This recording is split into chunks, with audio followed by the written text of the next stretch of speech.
नमस्कार, स्वागत है आपका हमारे चैनल पर। एमवीएस सरकार की नींद उड़ाने वाले एकनाथ शिंदे के आसाम में रुकने से परेशान है टीएमसी और कांग्रेस। जी हां, आपको बता दें कि जहां एक तरफ होटल के बाहर प्रदर्शन किया टीएमसी के कार्यकर्ताओं ने, अब वही चीजें की जा रही है कांग्रेस की तरफ से। आपको बता दें कि कांग्रेस के असम के प्रमुख भूपेंद्र बोहरा ने एकनाथ शिंदे को पत्र लिखकर हिदायत दी है कि वो आसाम छोड़कर चले जाएं। उनकी यहाँ पर रुकने की वजह से, विधायकों के यहाँ रुकने की वजह से गुवाहाटी की हो रही है बदनामी। जी हां, जहां एक तरफ इन तमाम चीजों का जिक्र किया गया है पत्र लिखकर कांग्रेस के प्रमुख की तरफ से, तो वहीं दूसरी तरफ असम के मुख्यमंत्री हेमंता बिश्व शर्मा ने दे दिया है कांग्रेस के लिए जवाब। जो कांग्रेस की तरफ से लगातार ये सवाल उठाए जा रहे हैं कि गुवाहाटी की बदनामी हो रही है एकनाथ शिंदे और तमाम विधायकों के आसाम में रुकने से। जब ये सवाल पूछा गया आसाम के मुख्यमंत्री हेमंता बिश्व शर्मा से, तो उन्होंने कहा कि अगर फेडरल स्ट्रक्चर की बात कर रही है कांग्रेस, तो इसमें कहीं से भी फेडरल स्ट्रक्चर की कोई बात नहीं आती। कि अगर आसाम एक घूमने की जगह है और यहाँ पर अगर कोई आता है, यहाँ पर काफी अच्छे होटल्स हैं और अगर होटल बुक कर रहा है कोई, तो मैं उसे कैसे मना कर सकता हूँ। यानी कि साफ तौर पर कांग्रेस की तरफ से जिस तरीके से आसाम को छोड़ने की बार बार पे हिदायत दी जा रही है, एकनाथ शिंदे के लिए पत्र लिखा गया है, तो उसी पर आसाम के मुख्यमंत्री ने साफ कह दिया है कि वो किसी को यहां से जाने के लिए नहीं कह रहे हैं। जिसको जितने दिन भी आसाम में रहना है वो रह सकता है। और इसी बीच जब पत्रकार की तरफ से सवाल पूछा गया सीएम उद्धव ठाकरे के लिए, तो हेमंता बिश्व शर्मा ने कहा कि उद्धव ठाकरे भी आए आसाम में अपने वोकेशंस यानी कि अपनी छुट्टियां मनाने के लिए। अब आप देख सकते हैं कि जिस तरीके से महाविकास अघाड़ी सरकार एक तरफ जहां पूरी तरीके से गिरती हुई जा रही है, और वहीं एकनाथ शिंदे का जो गुट है वो लगातार मजबूत होता हुआ दिखाई दे रहा है। और जिस तरीके से टीएमसी के बाद अब कांग्रेस के प्रमुख की तरफ से चिट्ठी लिखकर ये साफ कर दिया गया है कि अगर महाराष्ट्र में सरकार गिरती है तो उसका सबसे ज्यादा नुकसान आखिरकार कांग्रेस को ही होगा, क्योंकि एक तरफ शिवसेना एनसीपी जो है वो विपक्ष में बड़ी भूमिका में हो जाएगी, क्योंकि ज्यादा सीटें उन्हीं की थी शिवसेना के बाद। और कांग्रेस जहां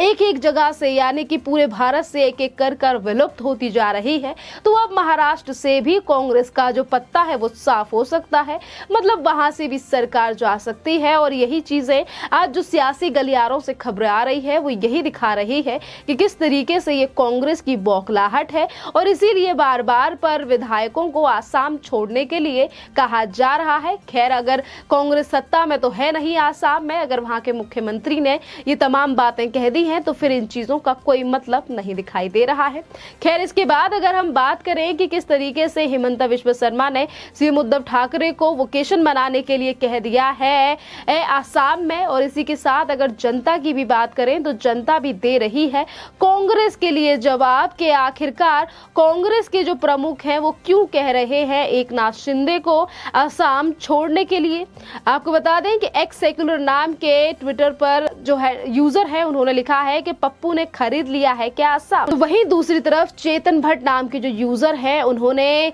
नगर निशाना साधा है कांग्रेस के ऊपर और कहा है कि मुख्यमंत्री और पुलिस को एक्शन लेना चाहिए कांग्रेस के खिलाफ। किस तरीके से कांग्रेस के जो प्रमुख हैं वो धमकी दे रहे हैं एकनाथ शिंदे के लिए। तो वहीं दूसरी तरफ संदीप नाम के यूजर हैं, वो कह रहे हैं कि एक तरफ तो आप आसाम में हार चुके हो और वहीं दूसरी तरफ सोच रहे हो आपकी है कांग्रेस। तो वहीं दूसरी तरफ कहा गया है कि जिस तरीके से राजनीति की जा रही है वो ना की जाए। और वहीं उर्मिला इंडियन नाम के यूजर की तरफ से कहा गया है क्यों आसाम भारत में नहीं आता और आसाम कैसे डिफेम हो रहा है।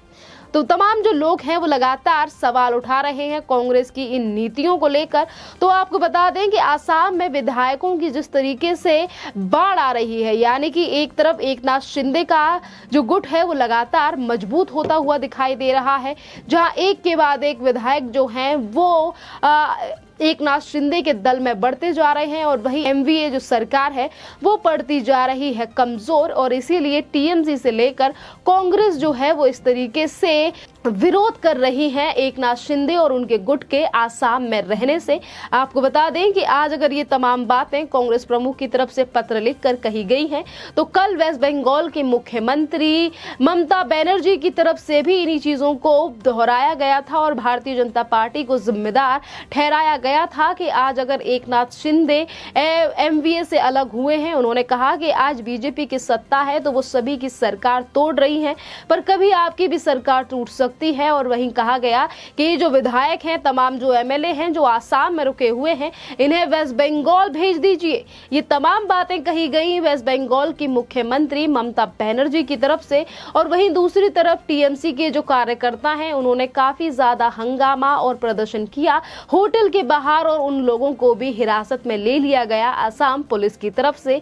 अब लगातार सवाल उठ रहा है कि जिस तरीके से कांग्रेस को लेकर चीजें सामने आ रही हैं, तो क्या असम पुलिस एक्शन लेगी कांग्रेस के ऊपर। और वहीं हम आपको बता दें कि ये जो बौखलाहट है कार्यकर्ताओं की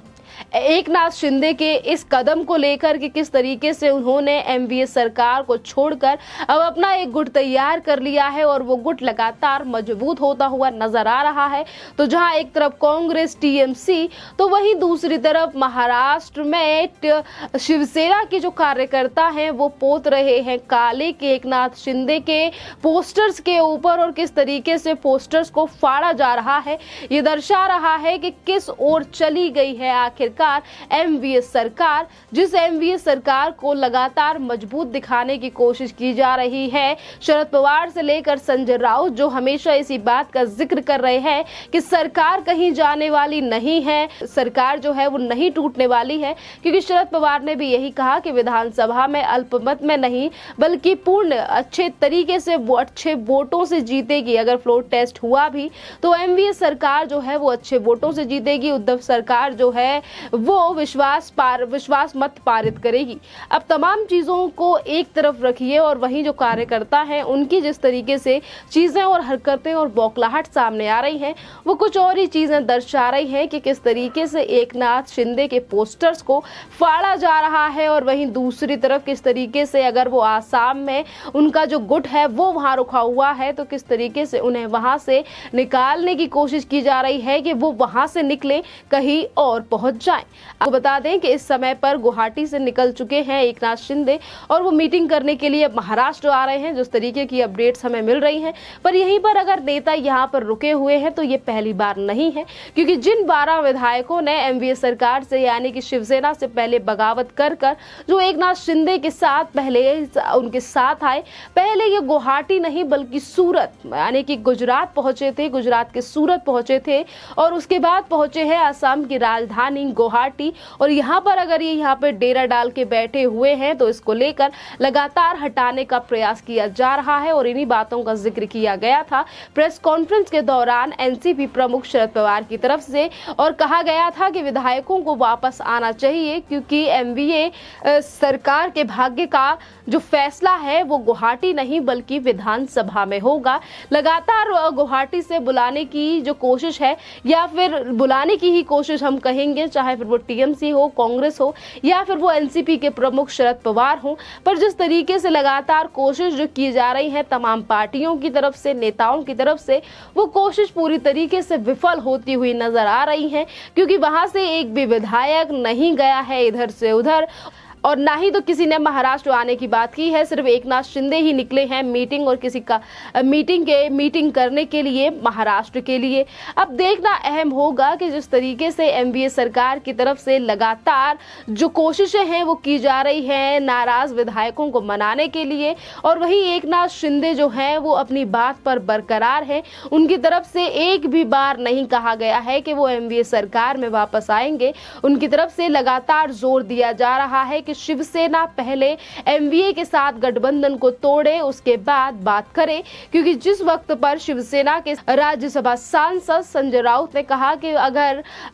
जो नाराज विधायक हैं अगर वो कहते हैं कि अगर एमवीए के साथ हम गठबंधन तोड़ दें तो हम वो भी करने के लिए तैयार हैं। और इसी को लेकर बयान सामने आया था एकनाथ शिंदे का कि पहले वो एमवीए का साथ छोड़ें और उसके बाद आकर हमसे बात करें। अब जो लगातार चीजें रुकी हुई हैं वो सिर्फ एनडीए सरकार के गठबंधन को लेकर रुकी हुई है, जहां कांग्रेस और एनसीपी लगातार कोशिश कर रही हैं कि एनडीए सरकार फिर एक बार महाराष्ट्र में मजबूती से बनकर खड़ी हो और वही लोगों के समर्थन के साथ जो वो नाराज विधायक हैं वो वापस महाराष्ट्र आ जाएं और हमारा साथ दें। तो वही विधायकों की तरफ से अलग ही मांग रखी जा रही है। एकनाथ शिंदे जहां एक तरफ एनडीए सरकार के समर्थन ना करने की बात कह चुके हैं, शिवसेना को अलग करने की बात कह चुके हैं कि उद्धव ठाकरे को अलग हो जाना चाहिए एनडीए सरकार से, तो वहीं दूसरी तरफ पार्टी को लेकर भी वो कह चुके हैं कि शिवसेना के ऊपर है उनका अधिकार। तो अब देखना अहम ये रहेगा कि जिस तरीके से तमाम पार्टियों की बौखलाहट